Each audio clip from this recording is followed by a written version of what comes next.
Holy smokes. Didn't see you there, folks. You scared me. Today we're going to be talking, we're going to have a gritty debate. No, just kidding. We're going to have a talk about the inside of veganism, what it's all about, why we do it. Like I said, I come on the show every week and I try to talk to a different vegan and I try to get their, take on where they came from, why they're doing it, what they eat, all that stuff.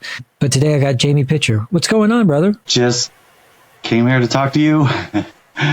He was brave enough to come on the show, even though he doesn't know who he might be dealing with. Could be a total psychopath. Not a clue. And turns out he's right. I am totally crazy, off my rocker and out in space. But no, we're going to be talking about vegan. So let's just start. Let's get into the meat of it. You think that veganism is something that should have specific parameters, or a certain amount of you should have a certain thing in mind when you do it. So tell me a little bit about this. Veganism is about animal rights. So a vegan avoids using animals in any way, and not just for food, but in any way, right? So it's for animal rights and not just for, like, some people think it's to do less harm, but it's not even so much that. It's to give them the right to their life, so. Yeah. Do you think intent is a big part of it? Like what you're thinking in your mind when you go to do it? Do you think that plays a big part in? Absolutely. Yeah. So what if somebody does it on accident? Like I was telling you, let's say this giant magical gorilla with wings comes down and tells Bill, "Hey, Bill, don't eat animal products." And Bill comes around and he says, "Hey, I'm vegan now because somebody scared me into going vegan." That doesn't count. Not really. Like, in the end, those animals aren't being harmed. But if they have that mindset that animals don't matter still, they might harm them in other ways. And so that's the ultimate fear about, this is why you make this differentiation so much, that somebody who's plant-based might actually go out and ride a horse. Yeah, or support leather, the wool industry, or honey. Yeah. Well, I can understand that. So you wouldn't want people using that terminology, say, "Oh, I'm vegan," because it disrespects and waters down what we do, which is coming from an ethical standpoint, right? Right. We want more people to be vegan. We'd settle for more people being No, not we'd settle. We know that if somebody refuses to be vegan, you were talking about, when we were chatting before, about being plant-based is better than not. And I agree with that. It's better than not being plant-based, but being vegan is better again because it's not just about food. That's true. Yeah. That's true. But we should be applauding people for every ounce of progress that we make with them. Yeah. And encouraging considering, let's face it. I mean, you're a vegan, and you understand very well that people are hard to change, right? Absolutely. I was a hunter. I ate meat most of my life. Me too. Yeah. I know how hard it is to change, and I don't think everyone changes overnight. But I believe we can all change in lots of ways, including this. But usually, it's when we make a connection emotionally to something. That's when change occurs. Other than that, we use defenses, and sometimes that's emotional too, I suppose. But you know where I'm going. Yeah, I mean, people are fickle in that way. Like, they don't want to jump on the bandwagon right away. They want to wait until the whole thing is more popular or whatever. They just follow the crowd in this way. But I mean, wouldn't it be detrimental in some ways sometimes to make veganism exclusive in this way too? Like, shouldn't we? I always tell people, if you go vegan on a weekend and you say, well, I'm not going to eat animal products, if the end result is less animals being harmed, I'd say you can call it whatever you want to call it. I think if people want to feel included in our movement just because they try only on weekends. Wouldn't that be something we could make an exception for, just to make them feel like we are an inclusive kind of people, that we're not terribly restrictive or dogmatic. We're nice people. Come on in. The water's warm. We want you in here. We could say that they're making steps in the right direction, but veganism is about animal rights. And would you look at any other rights or social justice issue and say, just do it some of the time, that's fine? You know, when it comes to harming people, human people, we wouldn't. I mean, that's true, but it depends on if you see progression. Like if you go from 0 to 20, then we can say, okay, you get like a little junior vegan badge. Okay, you're like a private vegan, you know, and you kind of work your way up the ranks or something. That's plant-based, because you're making steps in the direction to a more plant-based diet. And when you get to the mindset of animal rights, then you've taken the step to veganism. So I think plant-based is a positive thing. You could say that is a good badge compared to something that's harming animals more. But like, as you move along, I guess you're talking about giving them a way that they can work up, right? So you're omnivore or carnivore, and you're plant-based, then vegan, you know? So a lot of people feel like I just started exercising, but I started telling myself that I'm going to be a fit guy. I'm going to be a boxer or something. But I had to lie. You have to continue to lie to myself, to tell myself, I'm going to be this guy. I'm going to be this guy. And you sort of, human beings have this fake it till you make it kind of, they need to put on the suit and the hat and walk around in it and tell themselves over and over that they're already at their destination before they get there. So I think part of it does take away some of this ability for us to say, I'm on my way. And then somebody can say, well, you're not vegan yet because you're doing this. And they say, all right, well, point it out to them and maybe they'll keep going, right? Maybe they'll keep. I understand the concept of what you're saying. I just think the word plant-based works just fine. Plant-based is a very positive thing in comparison to a high meat-based omnivorous or carnivore diet. That's true. It is. We can both agree on that. Yeah, it's doing a ton for the planet. It's better for health depending on how you arrange your diet. Like if you're eating a lot of, junk food, that's not healthier, but still, you know what I mean? It's plant-based is generally a step in the right direction. It's beneficial compared to the meat-based diet. Yeah. I have trouble with people that don't do the healthy vegan diet, right? Because if you don't go out and do a whole foods plant-based diet, you run the risk of not feeling good because you're eating crap, right? And then what you're going to do is go running back to your omnivore, running back to your carnivore diet. That's a big deal. That's a problem with calling it vegan as well, is that some people will say they're vegan, they're raw vegan. They'll go and not eat enough nutrients or calories. They don't feel well, and they blame veganism. So that's another reason we don't want people using the word unless they're a little more cautious about what it is. See, now there I agree with you, 100%. Fuck. If you can get people to stop bad-mouthing the whole thing, then we're in business, because this is like, we're up against so much in that respect. Yeah, I mean, I'm a big fan of, like, if the end result is the thing, then call it what you want to call it.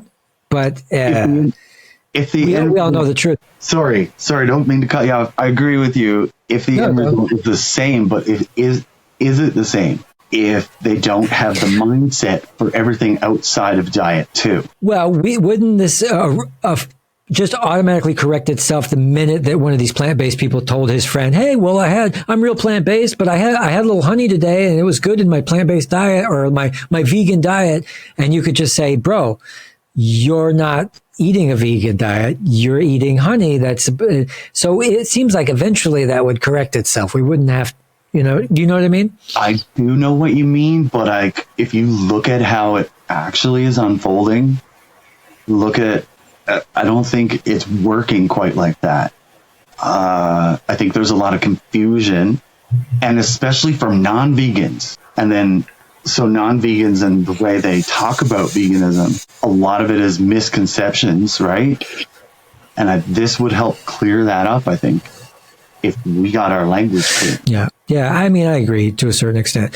It is important to remember the animals, but then I just know for a fact that most people don't care about anything other than themselves. A lot of people don't even care about themselves or their own ethics or their own health. And so it gets like, I always like, we'll take anybody we can get, and you can say whatever you want, just as long as the end result is just that. Like, people could eat a plant-based diet and end up eating a lot of pineapple and tofu and not really understand that they've saved a bunch of animals. They're just like, no, I just like the taste, or I'm doing it for my health, or whatever. Yeah, but the thing is, I see what you're saying, but they're not then necessarily thinking about animals when they're buying clothing or, going to events, That's true. The clothes thing is, that's another tough one. Microplastics also, I'm sure you are aware, this is a huge problem, right, in the environment. Yeah. We have no solution to like the belt problem. It's like, how do you get a belt for your waist that you can cinch up your pants that's not leather, not plastic, not cotton? We either exploit people or exploit animals or exploit the environment to make clothes. It seems like there's no fucking solution. There is a lot of like plant-based materials that are like becoming more common. Like they're starting to make stuff with wheat, like the straw that's left over from the wheat. And right now farmers burn a lot of it, and it just puts more carbon into the air, and they could be using it to make clothing. A lot of it's used as silage to feed cows, right? They pile it and let it like ferment there and like break down. And that creates gases that, leads to the greenhouse effect. And interesting. we could be using it for something else instead. Like we can make clothing, we can even make like plastics with it, dishes, and it's biodegradable. Damn. Well, we got to start that business, bro. Become eco-millionaires. There is, it's already started, but it's not big yet. Okay. I did see cactus leather. Did you see that one? Heard of it. Yeah. Looks good. You got to get a bunch of cactuses going. It seems like wheat's a better idea because you've got so much of it, right? Yeah. Yeah. Even if we didn't farm animals, we would still make a lot of wheat because it's good for people. Yeah. Yeah. So another contention I think I had with the point that we were talking about before was that even if you're talking about the intent, like, if your intention is your vegan diet or whatever vegan stuff you're doing, that the intent in your mind is because you're doing it for the animals. And it is impossible to be 100% vegan, right? And this is the thing that I don't want to get people confused about, the restrictive, dogmatic feeling that vegans give off, like, no, you can't do anything ever in this way. But it's like, we have devices that have animal fat in them, like these phones, these screens. There's people that take life-saving medicines. No, we don't have the animal fat in our screens. That's been a rumor. Well, I've actually checked this out. That's actually true. Certain glycerins and certain animal lipids are used as hardeners in plastics and chips. And I could bring it up. But when it comes to harm that's caused accidentally, that's not the same as exploiting someone for their whole lives, or even like in the case of hunting, is still not the same as exploiting them because you're intentionally doing it. You're intentionally harming them, right?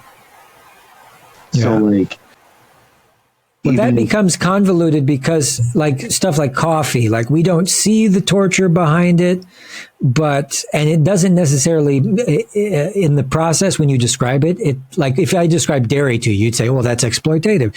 But if you talked about coffee, you'd say, well, they grow some coffee beans, they put it in a bag, and then they send it here. It's not really that bad. But in reality, they use pesticides, they have child labor a lot of the time. So, but you never know what's going on. To protect our food crop, right? And I'm not saying it's the best method possible. Maybe we can come up with something better. But at the current time, farmers are not vegan, and they're not trying to think of vegan methods. Right. You know, it's the intention, right? There'd be more death caused to animals if we're going to just not care, as opposed to if we try to find methods that work better. But like I said, if it's an accidental death, there's less of them. So I'm prepared as a vegan to accept the agricultural crop deaths for now until a better solution comes, because and it still is a lot less in the end. Yeah, it's a lot less. And how tired of you are carnivores trying to say that there's actually more deaths in the vegan agriculture than you know how the first study went. They looked in the fields and said, now that it's all plowed and it's all, harvested, the animals are gone, so they must be killed. But then they did more studies after that, and they discovered, no, most of them ran away. But it was the first study that looked up most because it's clickbait, right? We're up against so much, my friend. Yeah. Yeah. Now you know what information warfare is. So I do want to say batteries may contain gelatin, which is derived from animal collagen. Camera films have historically used gelatin as a binding agent. LCD screens were reported to, this is a dying piece of technology. LCD screens used to contain cholesterol-based liquid crystals, but they don't also use them anymore. Certain adhesives, coatings, metal processing aids used in electronics manufacturing could be animal-derived, like gelatin, tallow, casein, or glycerin. And electronic waste, unethical mining practices for minerals like cobalt, and ethical concerns for vegans regarding... Okay. But, like I said, there are some things I think that you have to have a realistic view of things, like pests, for instance. I have slugs in my garden, right? What am I supposed to do as a hardcore vegan about something that's decimating my crops? I have to make some kind of pragmatic decision, right? This year, I actually, a few days ago, was thinking about that, and I know what I'm going to do. I'm going to remove them, just like when I had mice. I removed them and I took them far away. I took them to this place out in the forest. I've heard people say, "Oh, but they'll die out there from wild animals," and I'm like, that's not the same, because that's not me doing it, and they're doing it out of survival. I would be doing it out of selfishness, unnecessary reasons. Yeah, I mean that's the ultimate humane thing to do. Anybody who tells you that that's not humane enough doesn't live in a practical world where we have to make these decisions, right? Yeah. But at the same time, what if there's, thousands of mice? What do you do? Mice is a bad thing, because I love mice too, but I have slugs. They're not as cute. Cute doesn't matter, right? And you could look at it like, maybe slugs are not on such a conscious level, because like some insects and bugs and things, from studies, they don't think they're quite as aware as other mammals and things. But still, I'll help a housefly if they're stuck somewhere. Me too. Because as long as there's not tons of them.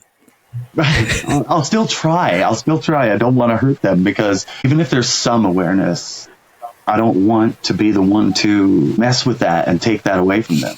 I don't think I have the right, or is it in any way kind or decent to just not care, at least to try to not cause the harm.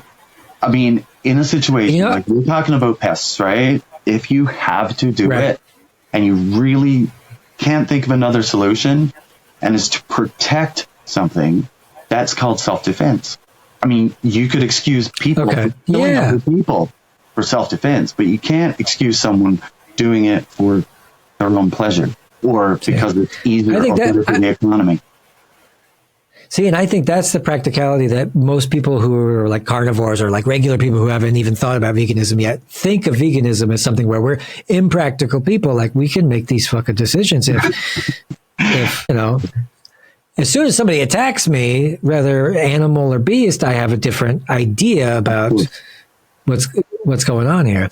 But in the case of slugs and stuff decimating my crops, I got to really decide if I could do it the right way, or if like because I feel overloaded. Like I started slow, but now I find myself like, you know, throwing them as far as I can and stuff like that, which maybe they have a nice adventure or whatever, but there's literally too many of them. So I'm stuck. Maybe I'm not vegan. I'm a slug thrower. Do you have any wild areas around where you live? Definitely. But I mean, this would be a full time. You don't, but you can catch them all in a container. Go out in the evening when they're all over because whenever it's the coolest and the sun is not on the plants, that's when they're on it the most, right? That's true, yeah. Sunshine. So you go out then, or when it rains, and get a whole bunch of them in your tub, and you take it out to the forest and let them go. I had to do that with some mice I had in my house over this winter, and it was not fun. But I walked up there and took them and released them. You gotta do what you can. Yeah. As long as everybody's everything's cool. Like I'm racist. I'm speciesist because I like earthworms more than I like other kinds of worms. You know what I mean? Yeah, you like something. You can have a preference to something, but to spread hatred, that's where the problem comes from, right? I don't think I hate any animal. The only animal I really hate is humans. I don't. I think humans are great. I think we have potential to do better than what we're doing in society today, but I think we've been led astray. And I wouldn't mean that really 100% conspiratorial, but maybe a little, but it's just a system, the type of system we have, the monetary system, the competitive nature of it and everything else. It really changes us. If you look to hunter and gatherers of societies, they had a different relationship, and they also had different mindset and different way of connecting with each other. And now you go to some, and they had different environments where they had to compete for survival, and they were different than people who didn't have to compete for survival. Things like that. So, yeah, you know, that's a whole other subject we could get into someday. Well, yeah, we're talking about the exploitation of people through a system called capitalism that doesn't this idea that we are always and inherently competitive rather than community oriented is just ridiculous. We wouldn't have survived for millennia or whatever without working together. So it is bizarre to see us so wrapped up in a system that creates homelessness, inequality, war, poverty, famine. 100%. It's not pretty. Yeah, we keep seeing it. And we keep thinking, because we have all this technology now, we think that would only exist if we keep this current system, but that's not true. That would exist if we wanted it to exist collectively, not because of money. So we could have something nice as far as if the internet was something that was done by us for us, like if the government really represented us and we really had a public way to talk to each other in this way that wasn't all monetized. If advertisements just went away and nobody was coaxed into buying shit they didn't need, how much better everything would actually be, you know? Well, yeah, because socially it affects us too. I mean, because socially we always feel like we don't have what we need. Like it's brainwashed. We're brainwashed in that way, like by these advertisements you're talking about, like to think we need things that we don't need. And that just makes us feel inadequate. Like I don't have what they have. And that's just not healthy for our development or just, community. It just divides us. They always say that capitalism also brought us all this great technology and stuff. And first of all, a lot of the technology we didn't need it in the first place to be happy. And secondly, I mean, a lot of it was like the internet, GPS, touch screens, all these things that we think capitalism made this. No, these were government projects that started. DARPA funded a lot of these really important inventions that we have now, like digital cameras, shit like this, stuff they put in the NASA space station. So we can do amazing things on our own. We don't always have to like. And the other thing is, I don't understand. Do you think really a billionaire feels any more joy than you or I or any hobo on the street with a bottle of wine? Do you think they really enjoy themselves that much more? Is that even physically possible? Right. It really depends on the situation. I mean, I sat around drinking with a hobo one night. Just because I was like, let's pull over and visit with him. And we did. I took out my guitar. I played some music for him. We shared some beer. And somebody walked along and smoked a joint with us, and they kept on going. Yeah, it was a good afternoon, good evening. Yeah. That's rad. Yeah, I mean, this is what's up.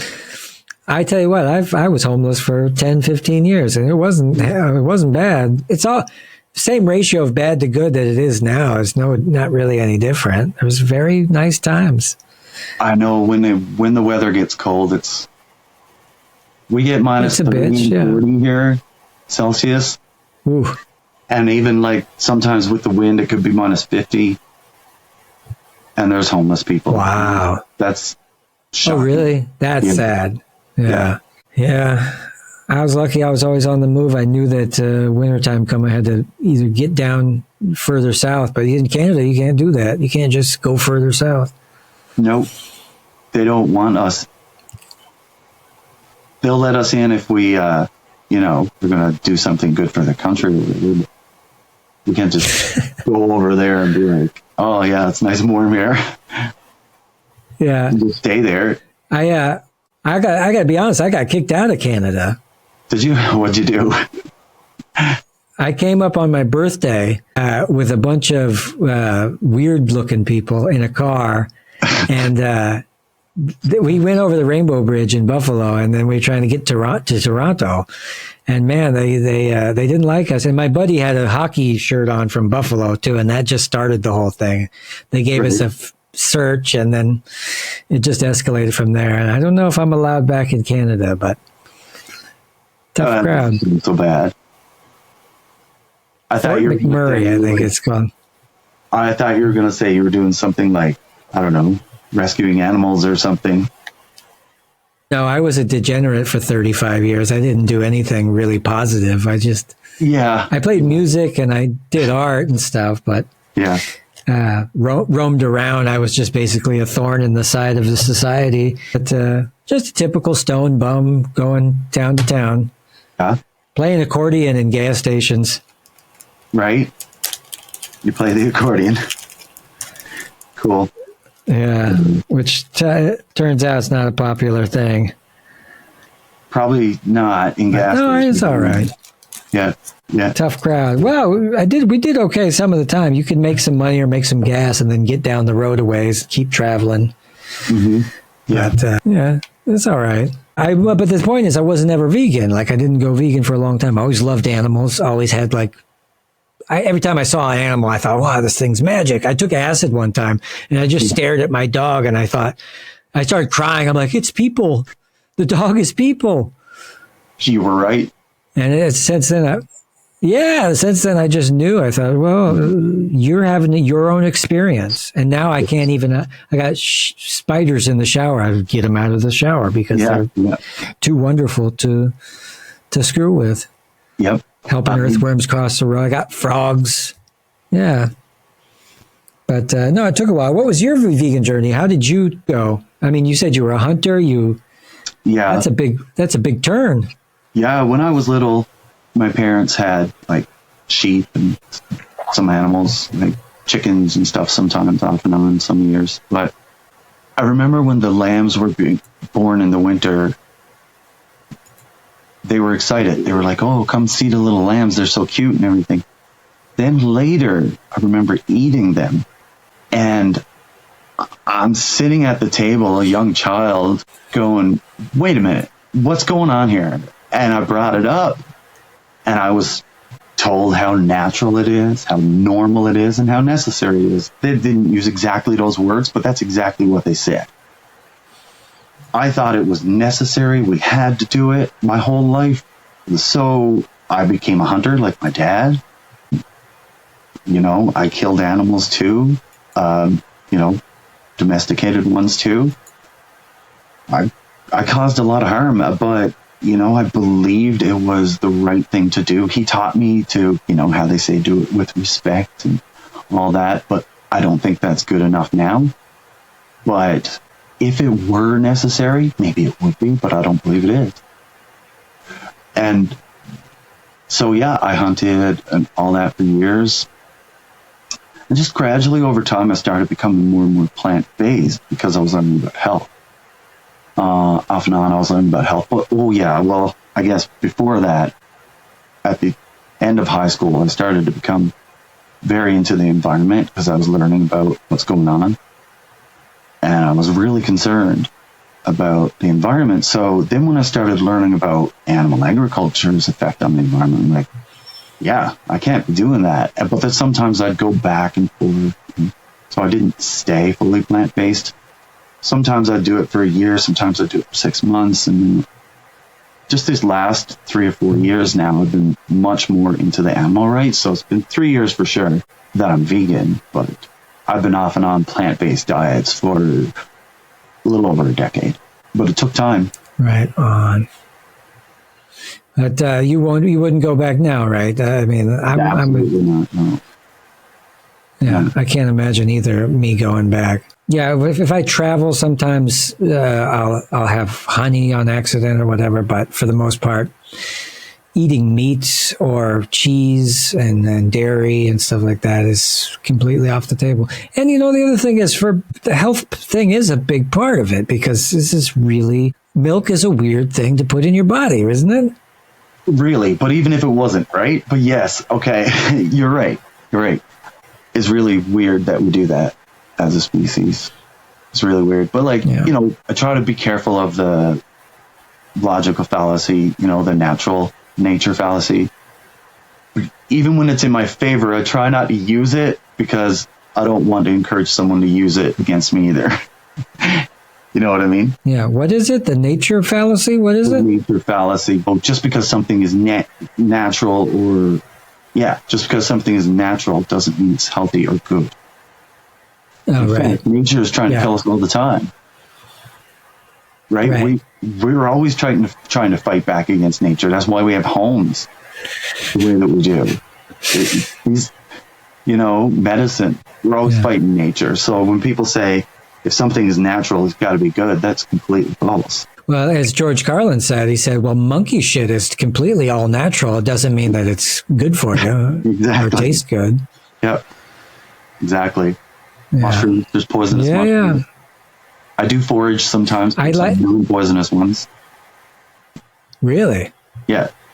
I don't like the poisonous ones. What kind? What kinds you got out there? Like the comb. I can't remember the proper terms for them, but comb tooth. You know, like it's like a coral. It looks like coral. Okay. But it's like white. Then there's God, I can't pronounce the names. I'm like so bad with those scientific terms. But anyway, the white ones with the little pink underneath. The little white ones. Yeah, and okay. The puff balls. They're not very tasty, but it's something to eat. I always try to. Do they really? They're not very good. They have spores in the inside? If you get them after they turn brown, they're poisonous.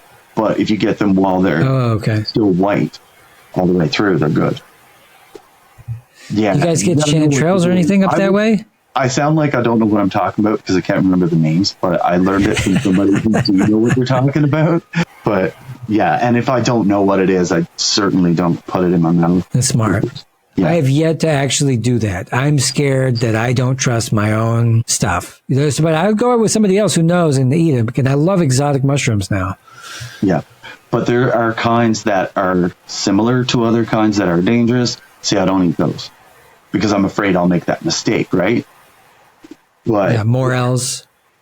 yeah, like if it's something that I know there's no other ones that grow around here that look like it, I eat those. But I don't. You guys get these little gold ones? You get these little gold ones, the chanterelles? Oh, I think I've heard of those. Yeah. That might be West familiar. Coast. Not real commonly, and I haven't seen them in my life. Yeah. I've seen tons and tons of people. I have no clue what they are. I take pictures and I send them to my friends who do study it, and sometimes they don't know what they are. So, but yeah. So if you There's don't know a couple apps. Yeah.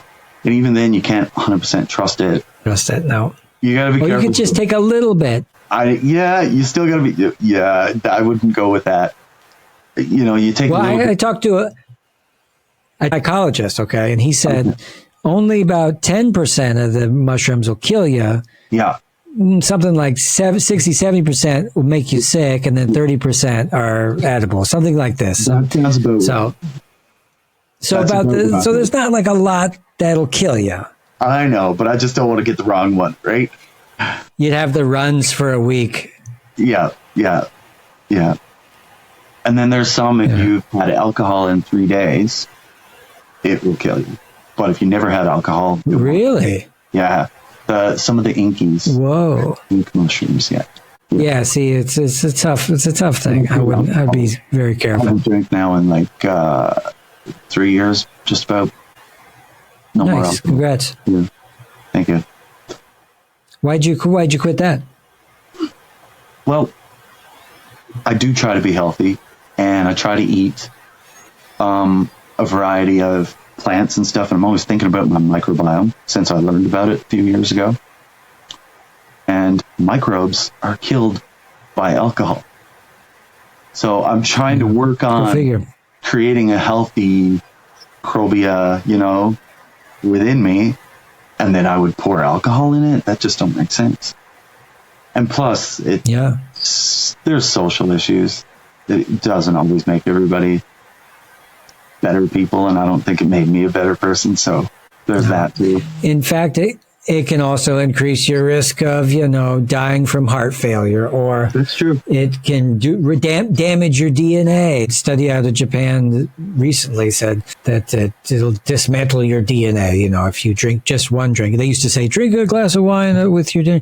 Japanese were like, no, that's not true. It ruins your DNA just with a little bit. So you're not missing out. I just quit drinking recently, but I didn't quit all the way. I had maybe one drink in the last few months, but I got to a point. I was drinking whiskey every day because the world and everything sucks. But then because I went vegan, so I quit that, and then I quit smoking cigarettes, and then I was just drinking until recently, quit that. And then I started lifting weights and being as healthy as I possibly can because you never know. I mean, could be a cultural revolution happening soon. I need to be fit so the whole thing goes off good. We take over and have new laws, but nobody can eat animals ever again. Yeah. But, okay, like you and I established, we care about health, right? But a lot of people don't. A lot of people don't care about their health. Yeah. So like you mentioned earlier, a lot of people don't care about animals. But I'd also say a lot of people don't care about health. And so if you try to get them to not hurt animals by making them appeal to the health aspect of a plant-based diet, what could happen is that they might see another study the next week that goes, oh, red meat's good for you. But if they make the connection with their heart toward animals, a study ain't good. I think you should hit them. Why don't you just hit them with the multi-pronged, the holy trinity, which is, hey, it's good for your health, it's good for the environment, and it's good for the animals. And if you hit them with all three all at once, like that's a power pack of reasons to go vegan and stay vegan.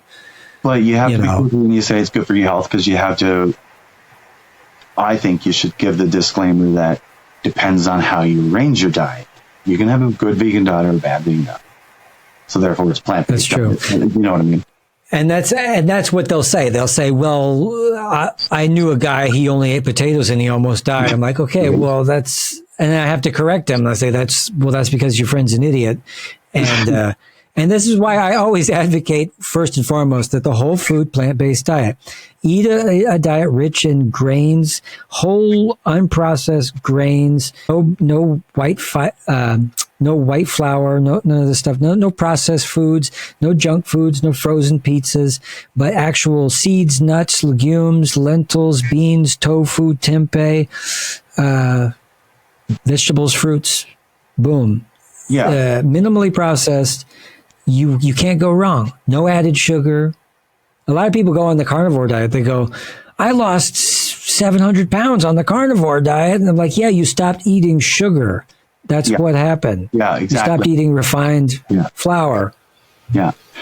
But I lost my train of thought. I was going to say something on what you were saying earlier. About we're talking about going back to what we were debating earlier, which is intent, and hitting them with three different things: environment, animals, and health being a great it's a lot way to go. Expect every vegan to care about health too. You know what I mean? So like we shouldn't have to. Which is sad.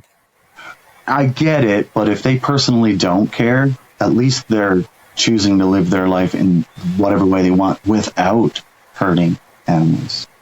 You know, and it's funny because I was calling you restrictive, and now I'm being restrictive by saying you should argue the health thing. Well, I think people should definitely go whole food plant-based because they'll just be happier. But health, and they'll want to. But what if they eat a bunch of Beyond Burgers and then they get all unhappy and then they switch back? You run the risk of them being. I know what you mean. That's why, you have to, at the end of the day, say that health is your personal choice. But exploiting animals is far from a personal choice. That's true. Animals are not consenting to that, right? But it's like this suicide thing. How to do It's a healthy vegan diet. That's easy. There's tons of doctors and nutritionists online with plenty of information. And you can follow that to whatever extent you want. But there's no excuse to harming animals if you don't want to be healthy. It's an argument like assisted suicide. It's just a big hot topic in Canada. If it's only for you, if this is what you want to do, then who cares, right? At the end of the day, if you're not harming anybody else, that says a lot about any decision you want to choose. We could look at how, you're talking about other things. You could say, how can it hurt somebody else? And then have a debate about that, but I'd rather not right now. But we're talking about veganism. I don't know. I think it's completely selfish to harm animals. And look, I don't say that like I'm a better person than you because I'm not selfish, to non-vegans, because I don't talk like that off the bat when I first talk to somebody, because what's the point? For one, I used to be like that, but at the same time, I want to still be truthful, right? So you got to strike a balance between being truthful, honest, and tell the truth. If they don't think about the animals at all and try to make a connection to, these animals are sentient, just like my dog, my cat, whatever animal they might be close to. Maybe they're not close to any animals, but still they can relate to sentience because they're sentient. And they care about probably family members who are sentient. We can relate to that. Yeah. We know what it's like, and we know that if something isn't sentient, even though it might be alive, it's not experiencing anything. And that's completely different, right? But and it's not just it's not just harming them, but it's taken away their potential to have a life. You know what I mean? It's because people say, what if they don't feel it? Or what if we find a humane way to do it? Or some people say that we already have a humane way, which is ridiculous. But even if they didn't feel anything, you're taking away their life, right? So that's why it's exploitation that we're against, and not just suffering. And there's another angle to that too, is that they're also, all animals on Earth are sort of they're on the same spaceship as us. We're hurtling through space on this rock, right? We're all in this together. They're part of our team. They're part of the crew on this ship. They all have a duty, right? Especially wildlife. Domesticated animals have been domesticated, bent towards our will for a long time, but wildlife especially, they have their own purpose, and to kill them needlessly or like watch the numbers go down. We've lost 70% of the wildlife since the year 1900. To continue to pick at them and ride them and eat them and wear their fur and grind them up to make computers, I guess, apparently, and batteries. Why can't we ease off of that a little bit too? Like in addition, like, so we have so many good, this is what I'm confused about, Jamie, is because we have so many good arguments, and yet we have fallen short of convincing the world that this is the right thing to do. It's conditioning, right? So I think deep down we're all good. Majority of us, at least, are good. We want the best for everyone, at least everyone we know. But like, I think what happens is our societal, like we were talking about earlier, with the competition and stuff, all that bears down on us. And when it comes to animals, it's like our ability to adapt. Like, we're social creatures, but we adapt in ways where we can like not be harmed so bad emotionally from something. So if you were looking at hunter and gatherer societies, they came up with prayer and dance and different ritual to respect the animal, but I think that was so that they could feel comfortable with what they were having to do, right? And so I think we're in a position now where people are waking up and saying, we don't have to anymore, but everybody else is not even realizing there's a problem because we're conditioned to not recognize it. It's not that it isn't a problem. We're conditioned not to see it. You know, what's funny is that back in the day, they used to have executions in the town square, right? There would be a hanging and stuff, and they would hang people, and everybody would watch. Yep. And a lot of people used to go crazy, and they used to, sometimes the whole town, they got to a point where the town would get wrecked and ransacked. There would be a riot because of the emotional attachment that these people had to what was going on during that time.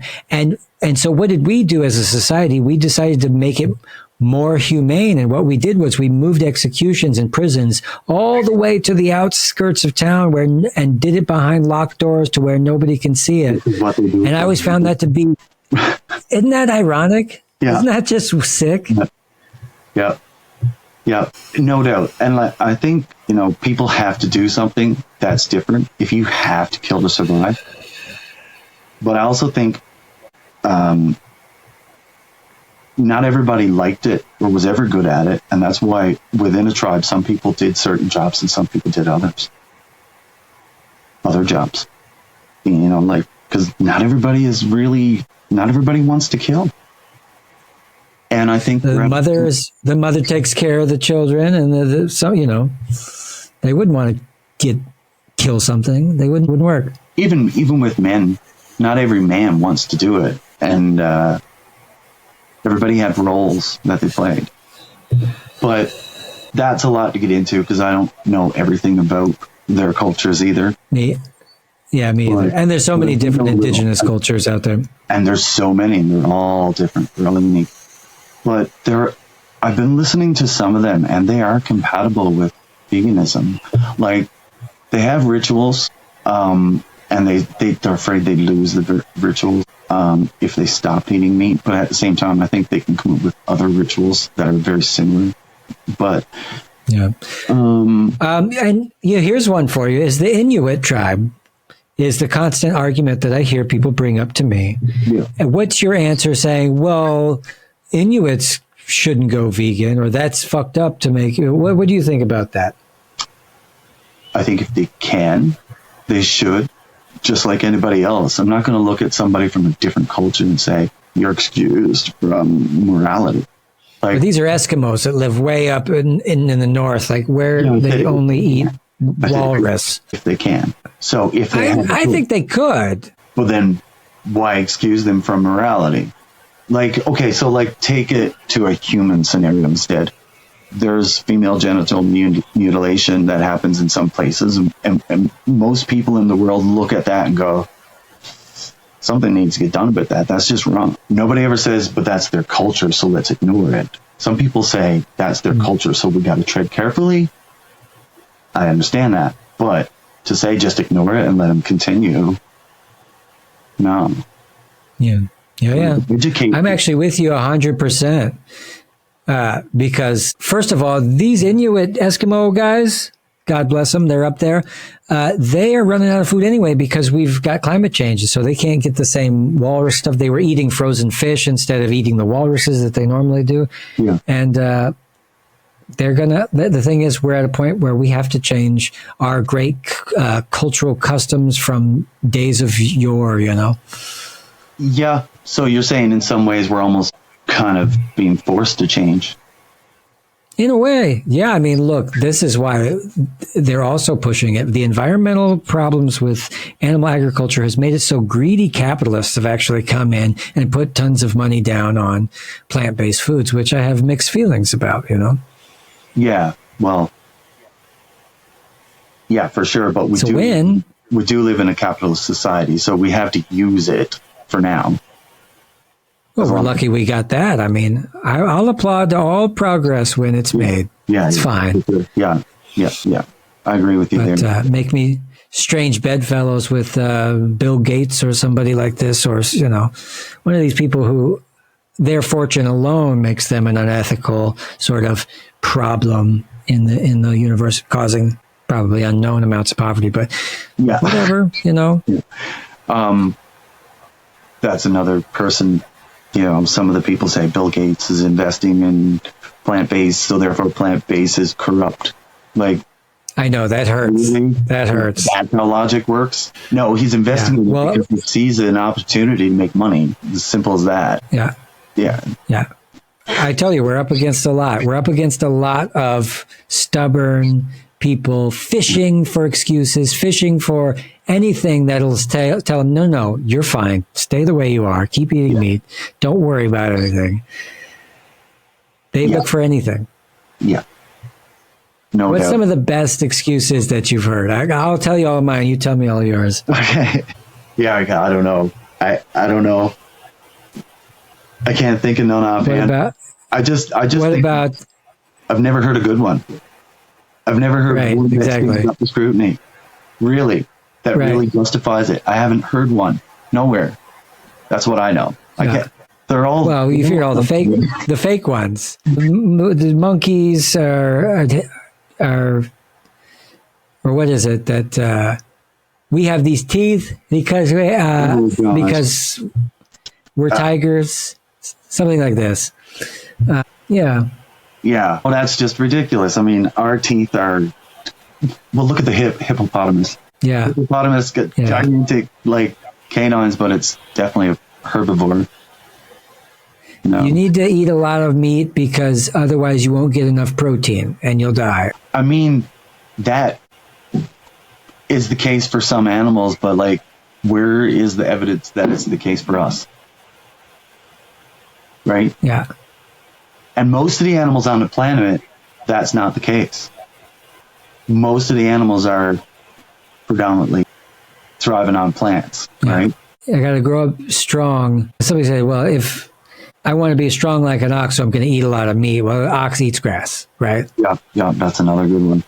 Yeah, the myth about the protein. Another good one is, if you eat soy, you'll grow man boobs. Yeah, people say the bodybuilders and stuff, when you bring up the vegan ones, they're like, yeah, but how do you know that there's probably ones that eat lots of meat that are stronger?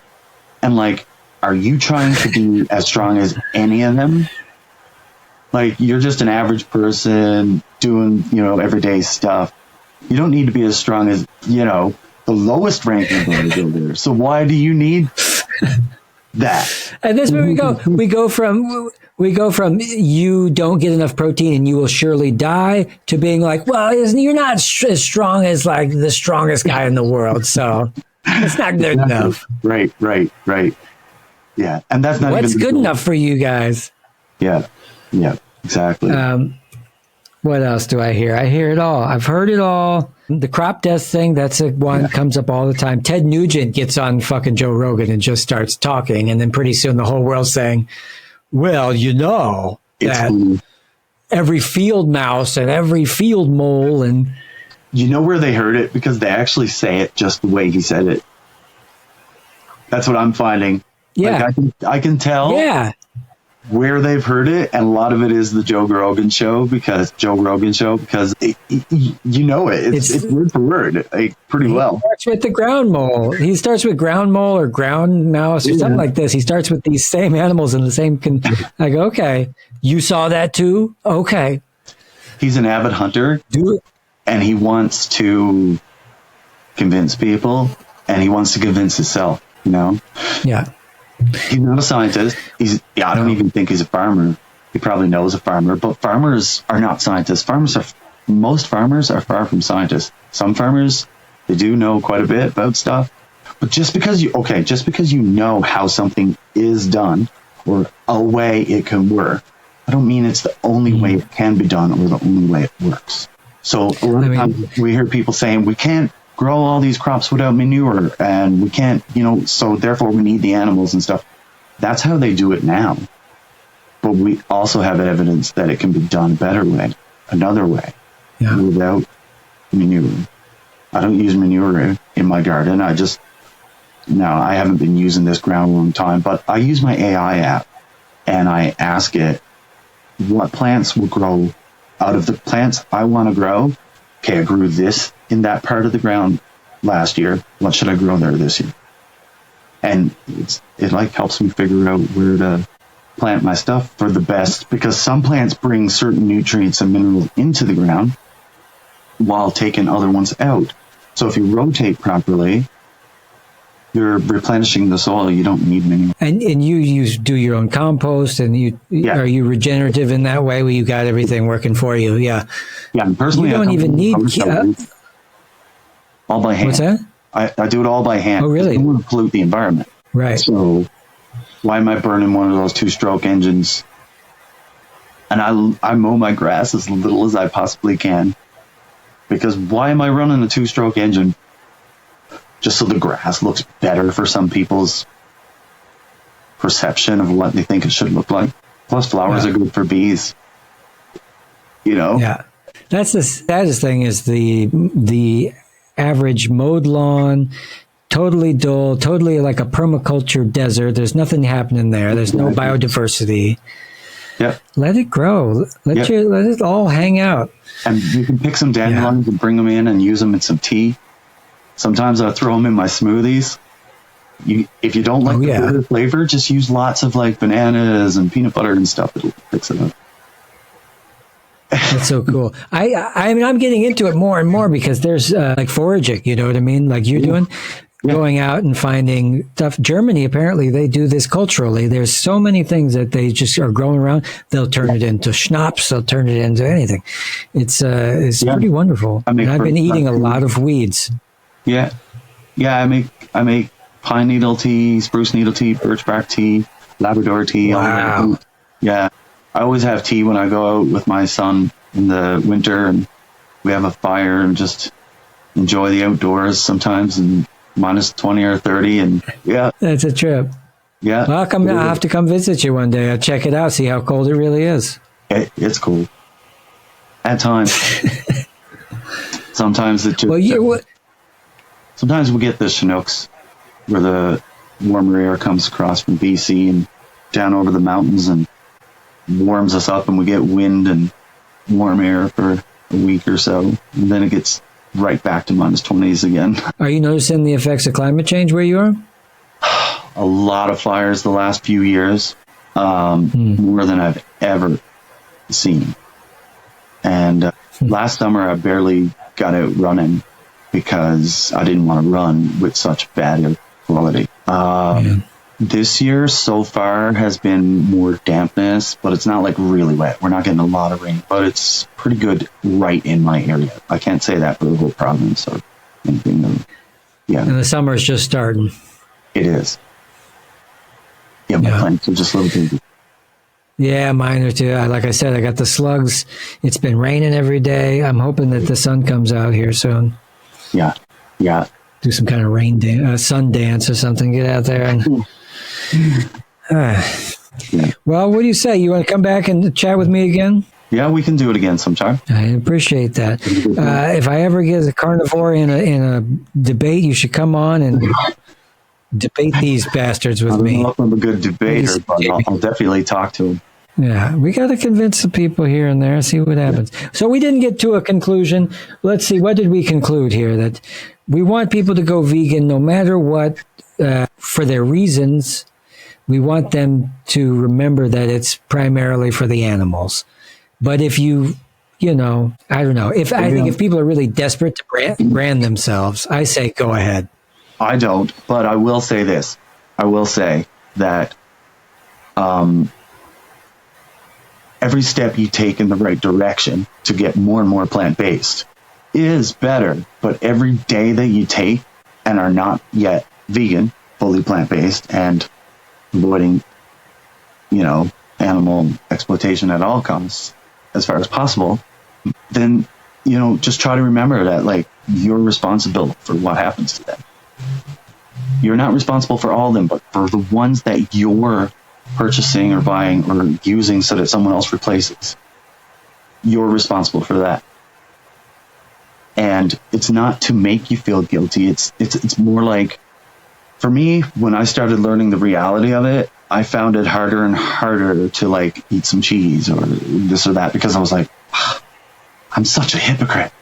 And you need that. You do.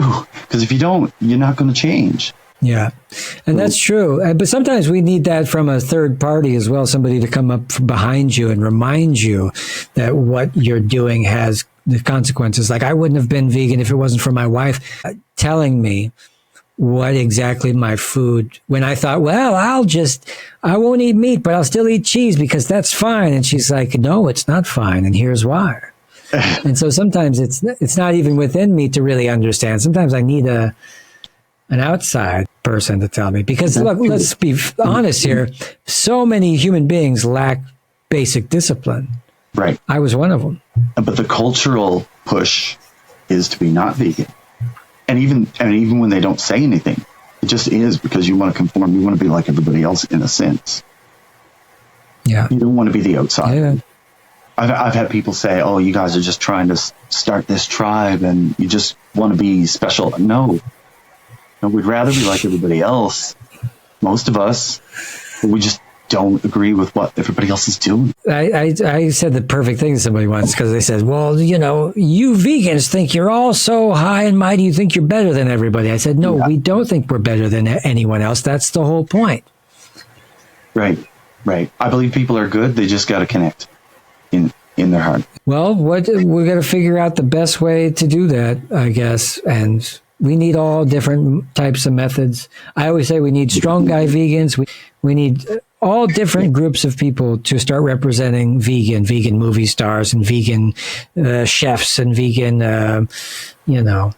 every nationality, every size person, every shape person, every gender has somebody who's leading the parade. Yeah, showing that anybody can do it, but especially like the tough guys. We need the tough guys to be like wise up to the idea.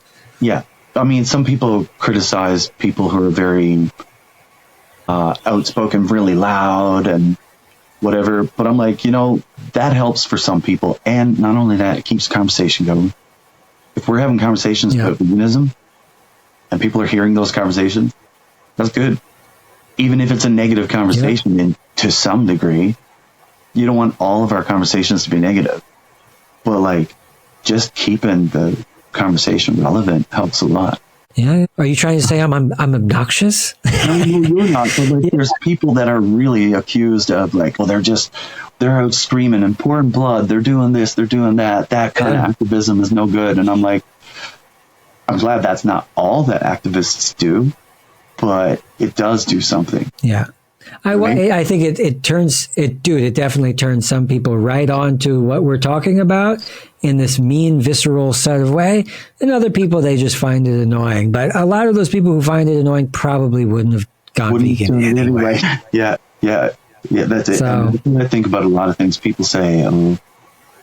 Yeah, people often say you're not doing it right for whatever reason, and it's like, yeah, but are you vegan? If yeah. you knew what worked, did it work on you? Right? Yeah. So And I think, I get in the I do the political debates, and as soon as somebody tries to get any kind of moral high horse about something, I go, yeah, but are you even vegan? right. You can argue you could talk about communism all day long, but until you stop eating animals, you're not really doing anything positive. Well, not yeah. Well, one of the easiest things we can do to be a more peaceful person is to just stop eating animals because we don't need to, right? One of the easiest things we can do to better the environment is to stop eating animals because we don't need to. One of the most easiest things we can do, most of all, to stop hurting animals is simple. Stop eating them. And then you can move on to other things like the Revolution. wool, the leather, But the first thing we got to stop doing is what we do. Usually most people eat 3 meals a day, and most of them, for most people, always have something from an animal in it. And that's the easiest thing we can do to have the most impact. So talking about plant-based versus veganism, if you were just plant-based, you're definitely saving a lot of animals. But it's not much further to go where you could save them anymore and have a better impact by being vegan. Yeah. Well, according to Jamie, if you work hard and you stay disciplined and you really come with the intent that you're doing it for the animals, you can wear the badge of honor that is being a true vegan. I respect that. I think it should be. You work like a black belt. You work your way up. Yeah. Ladies and gentlemen. Fine. Well, you work your way up, like you were saying, and I think the term plant-based works for that. I think it works in your favor, exactly the way you're talking about having a pyramid. Yeah, plant-based. Do you think? I mean, what do you tell somebody who cheats or falls off the wagon for a weekend and goes and has himself a big brick of blue cheese?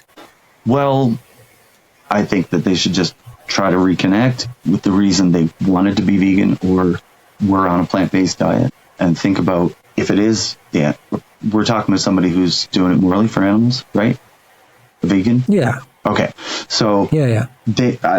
One good thing you could do is go look at some stuff like Dairy is Scary or some other video on the internet that shows the horrors of the dairy industry. With all something like watch a little bit of Earthlings.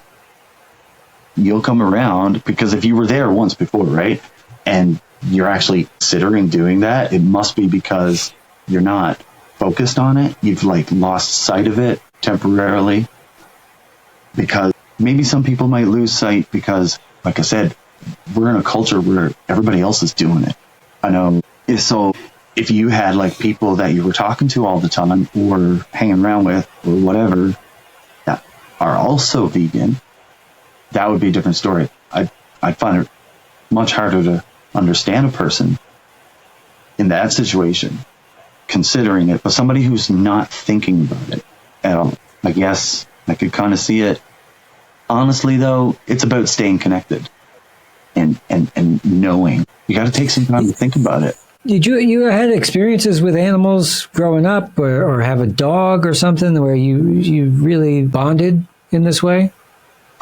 I don't think I was extremely an animal lover, but I always really appreciate it. I guess when I was a really young child, I remember a dog died and I was really sad and crying a lot about it. And my dad told me, he never used the words, but he encouraged me to toughen up. He didn't say those words.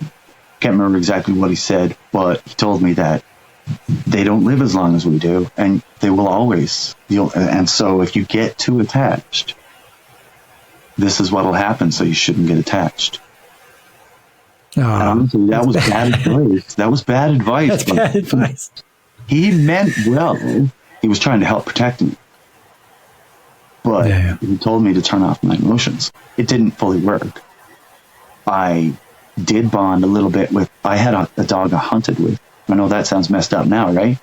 But back then I thought it was normal and necessary. And I was really bonded to that dog. So yeah, I guess. I mean, you talked to him, and he was your friend. He was always there. He was your companion. Logo, Yeah. you could tell the behaviors were the same. You and him. Oh, he's hungry. I'm hungry. Let's have some food, I was buddy. like 16 when she was a puppy, and I think I was 24 or something when she passed. Oh wow, yeah. See, that'll do it, man. Yeah. Yeah, it's a shame. It's really a shame. How old were you when you went vegan? I don't really have a date, I don't think. I'm 47 now. Like I told you earlier, I was off and on plant-based because... It was you were slow moving towards that. Yeah. So when you talk about using those to convince people to stop eating animals, I do agree that they can work if someone's an environmentally conscious person and willing to execute, that. But even then, I don't think it's as strong, because you can be plant-based for the environment, and it wouldn't really hurt the environment much if you ate meat once a month. But that's not vegan. Interesting. Well, right? But the animals are part of the environment, so, and that's at least their habitat. I know, but it's not. So, you're not directly exploiting them. I mean, it's the same. Like equivalent. I mean, you're not killing them, but you're kind of like breaking into their apartment, stealing their furniture. And in that case, though, we're doing the same to people, human people. Yeah, right? Exactly. Yeah. And it's hurting everybody all at once, too. That's why I became an environmentalist when I was in high school, and I started to learn about what was going on. And my teacher said, if somebody don't fix this, if you guys don't do something about this, probably no one will. That struck me really deeply. And then, I started thinking, we're actually killing each other. And even when those of us want to stop, we don't really have much choice. It was hard for me. Yeah. Driving to work and not just the exhaust fumes, but all the particles of brakes that come off the brakes from using them too much. They go into the air and all this stuff. Everybody's affected by it. Everybody locally, but as the longer it goes, plastic parts, the microplastics, goes back to microplastics. This is again us doing something where we've just ruined. I think this is worse than climate change, because this is going to be so pervasive. Even if we solve climate change, that the microplastics problems is not going away, and they're in our blood, testicles, in our hearts, in our brains, in all of our vital organs. So it's like, I don't know if it's the environment quite like climate change. Well, it is. Well, look, 50% of sperm rates have gone down in the Western world. So in Europe and America and stuff have plummeted in the last 20 years, 30 years. Sperm rates are plummeting. And what happens is these microplastics are endocrine disrupting. They disrupt the hormonal processes of us. As we're developing, they've noticed it in birds. I always say this on the show, that the birds got too much microplastics. The chemicals in there, endocrine disrupting, made it so that when they couldn't develop a wingspan wide enough to actually fly south for the winter, and so big bunches of birds were dying off. Apparently in mammals, this has the same effect no matter which animal eats it. It's not great. It's plastic photodegrades. It goes down to a nano level, down to a molecular level even, to where you were just walking around being half man, half plastic. It doesn't look good. And we're just now learning what it's all about. But, combine it with climate change. Yeah, you've got yourself a pretty bleak outlook on the world. And we're just gallivanting around, whether or oblivious. Not we survive it, or whether it could totally wipe us out. We could debate that, but I think most importantly, whichever is true, what's most important is that we give it a try. We should try to turn things around. That's true. Even if we're doomed, right? Why give up? You never know. We could turn it around. Even if I'm not apathetic. Yeah, I mean, I'm not saying think positive to the point where, oh, don't do anything. Think so positively, it's not going to affect us. But I'm saying think positive and act in a positive way. Yeah. To try to turn. Well, what can you do? What can you do about something like that? As individuals, we can try to limit how much we use. We can advocate for change. I guess we can. Those are I have one of the only two that you really got, because and what we do, a person like ExxonMobil got on Twitter and said, okay, everybody, now be sure that you only drive your car this amount, and your carbon footprint is this and that. And it's like they just dumped billions of gallons of oil into the ocean. I think a lot of the responsibility lies, like the second thing you said, which was advocating for change. I think that's, like with every breath, we need to be talking about this stuff. Yeah. And I live in a place that's very heavily invested in oil. So it's difficult to talk to people here.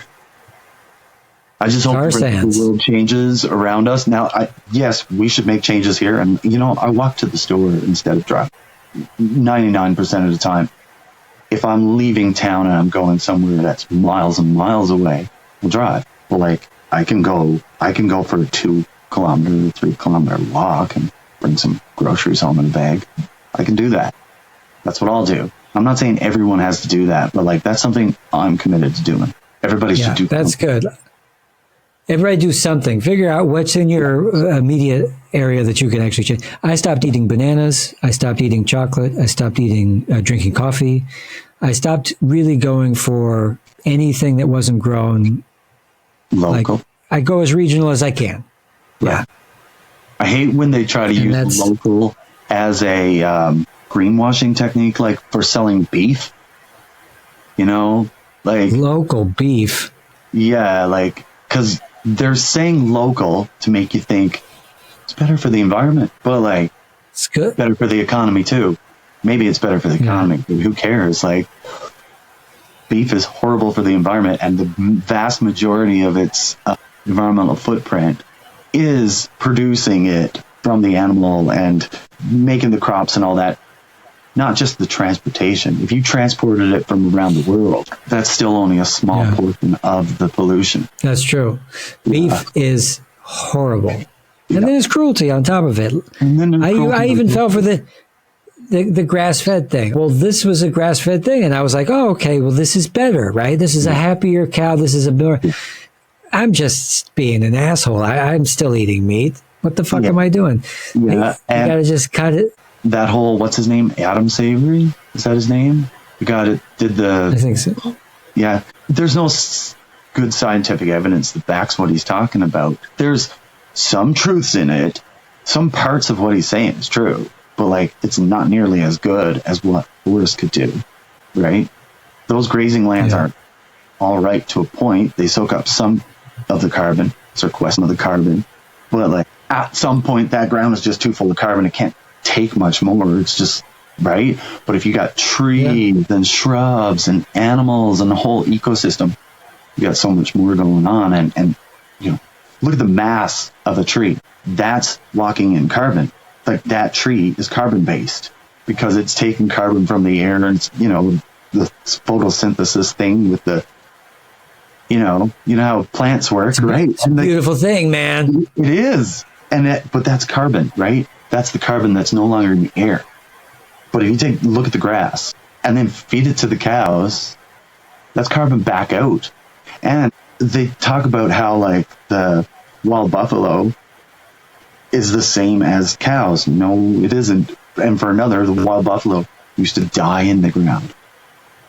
But those cows aren't dying in the ground at 1 to 2 years old, maybe 3. They're taken to a slaughterhouse and people eat them. And it's turned into poop that needs to be filtered through a sewage system that costs a lot of money. Not the same. It's not the same at all as the system that they're trying to equate it to. The other thing, beef is like, there's not enough land in the United States to grass feed the current beef consumption levels. Like, there's no way to scale up grass-fed beef to feed everybody. So this idea that you're going to be able to have that's why they're cutting down. And they'll go down to Brazil, mow everything down, plant soybeans there because the humic acid in that soil from being in a forest that's had dense layers of leaves fall year after year, the soil is rich with nitrogen. It's very dark. So what companies will do is come in with a bulldozer, knock down the trees, plant some soybeans, grow them for a few rotations, feed them to some cows, make some steaks out of it, and then they'll deplete the soil of these beautiful old rainforest soils in just a little short amount of time, and then move on to the next one.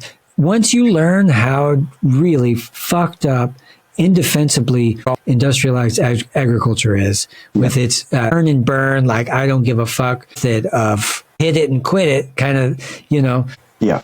we're going backwards. Yeah, for sure. And those soybeans are then shipped over here and fed to cattle here. Cows. I hate calling them cattle. I don't know why I do that because I'm so used to hearing it. They're individuals. They're just some cattle. They're not cattle. Yeah. But, I make mistakes because I'm human and I hear people talk like this, but I try to correct myself when I do because it's disrespectful. I think it's disrespectful. Don't worry. There's no cows listening to this show, I assure you. Well, that I know of. There could be other people. If you are a cow, leave me a comment in the comment section. What's that? You're right. No, I don't want to give. I said if you're a cow. Oh, if you're a cow. Yeah. If you're a cow, I said leave a message in the comments below, and we'll get back to you. We'll have you on the show. This is like one long thing that says moo. Say yes. Great comment. Thanks. Yeah. Well, what do you say? You come back and do it again. We'll sign off. We'll talk right after this. All right. Okay. Sure. So just hang on. Don't go anywhere. Okay. Ladies and gentlemen, Jamie Pitcher. Check him out on Instagram. You can check him out. Jamie Pitcher Vegan. Easy to find. Animal rights guy. Environmentalism. Some just blame corporations. Others blame individuals. I think we all need to take accountability. Is that right? That was me. Yeah. Yeah. My dude. All right. We'll see you guys next time.